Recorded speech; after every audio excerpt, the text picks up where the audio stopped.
மீட்பராகிய இயேசு கிறிஸ்துவின் விலையேறப்பெற்ற நாமத்தினாலே உங்கள் யாவருக்கும் என் அன்பின் ஸ்தோத்திரத்தை இந்த காலை நேரத்தில் உங்களுக்கு தெரியப்படுத்துகிறேன். 37ஆம் சங்கீதம் 23, 24 வசனங்களில் வரக வாசிக்கிறோம். நல்ல மனுஷனுடைய நடைகள் கர்த்தரால் உறுதிப்படும், அவனுடைய வழியின் மேல் அவர் பிரியமாயிருக்கிறார். அவன் விழுந்தாலும் தள்ளுண்டு போவதில்லை, கர்த்தர் தமது கையினால் அவனை தாங்குகிறார் என்று சொல்லி நான் பார்க்கிறோம். கிறிஸ்துவுக்குள் அன்பான தேவனுடைய பிள்ளைகளே, நல்ல மனுஷர்களுடைய சுபாவங்கள் அநேகமாய் காணப்படுகிறது. இலவசமாய் கர்த்தர் கொடுத்ததான ரட்சிப்பை பெற்றுக்கொண்ட மனுஷன் கர்த்தருடைய பார்வையில நல்ல மனுஷனாய் காணப்படுகிறான். எவனுடைய மீறுதல் மன்னிக்கப்பட்டதோ, எவனுடைய பாவம் மூடப்பட்டதோ அவன் பாக்கியவான். இஸ்ரவேலே, நீ பாக்கியவான், கர்த்தரால் ரட்சிக்கப்பட்ட ஜனமே, உனக்கு ஒப்பானவன் யார் என்று சொல்லி வேதம் நாட்களிலே நம்மை பார்த்து கேட்கிறது. சிமியோனை போல பரிசுத்த ஆவியினால் நிரப்பப்பட்டு அவரால் நடத்தப்படுகிற மனுஷர்கள் நல்ல மனுஷர்களாய் காணப்படுகிறார்கள்.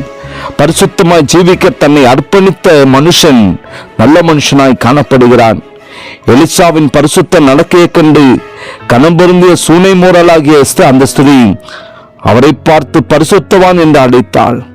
கொர்நேலியுவை போல தெய்வ பக்தியுள்ளவனும் தேவனுக்கு பயந்தவனுமாயிருந்து ஜனங்களுக்கு மிகுந்த தான தர்மங்களை செய்கிற மனுஷன் நல்ல மனுஷனாய் காணப்படுகிறான். காலேபை போல உத்தமமாய் தேவனை பின்பற்றுகிற மனுஷன் நல்ல மனுஷன். தேவனை தேடுகிற உணர்வுள்ள இதயத்தை உடைய மனுஷர்கள் நல்ல மனுஷர்களாய் காணப்படுகிறார்கள். தன் குடும்பத்தை செம்மையாய் நடத்துகிற மனுஷனும் தன் பிள்ளைகளை சகல நல்ல லுக்கத்தோடு வளர்த்துகிற மனுஷர்கள் நல்ல மனுஷர்களாய் காணப்படுகிறார்கள். கர்த்தருடைய நாளை மிகவும் கனம் பண்ணி கர்த்தருடைய சமூகத்தை தேடுகிற மனுஷர்கள் நல்ல மனுஷர்களாய் காணப்படுகிறார்கள்.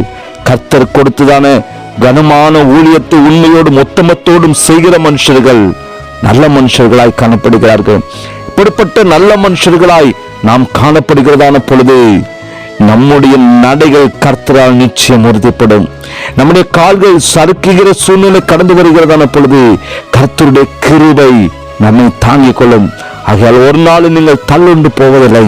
ஆகவே எனக்கு அன்பான தேவனுடைய பிள்ளைகளை, நம்முடைய நடைகள் எப்படிப்பட்டதாய் காணப்படுகிறது, நம்முடைய வாழ்க்கை எப்படிப்பட்டதாய் காணப்படுகிறது என்று நன்றாக சீர்தூக்கி பார்த்தவர்களாக இந்த ஆவிக்குரிய வாழ்க்கையை சரியாக ஓடுவதற்கு பரிசுத்த ஆவியானவரே, நீர் எனக்கு கிருபை தாரும் என்று சொல்லி தெய்வ சமூகத்திலே அர்ப்பணிப்போம். நல்ல மனுஷர்களாய், கர்த்தருக்கு பிரியமுள்ள பிள்ளைகளாய் அவருக்கென்று வாழ்ந்து அவருடைய சித்த செய்ய நம்மை அர்ப்பணிப்போம். பரிசுத்த ஆவியான ஒவ்வொரு நாளும் உங்கள் அனைவரும் வழி நடத்துவாராக. ஆமென். ஜெபிக்கலாமா? பரிசுத்தம் இறக்கின எங்கள் அன்பின் நல்ல தகப்பனே, அப்ப ஆசீர்வதிக்கப்பட்டதான் இந்த காலை வேளைக்காக நாங்கள் உமக்கு நன்றி செலுத்துகிறோம். ஆண்டவரே, நல்ல மனுஷருடைய நடைகள் கர்த்தரால் உறுதிப்படும் என்று சொல்லி வார்த்தையின் மூலமா நாங்கள் பார்க்கிறோம்.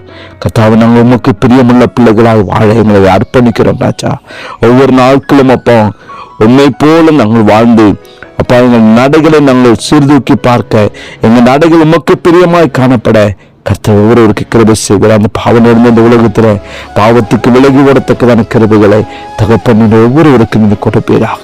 உங்களுடைய கரம் எங்களை தாங்கட்டும், எங்களை பாதுகாக்கட்டும், எங்களை பலப்படுத்தட்டும். இந்த கருத்தில் அர்ப்பணிக்கிறோம். இயேசுவின் நாமத்தில் ஜெபிக்கிற நல்ல பிதாவே. ஆமென், ஆமென்.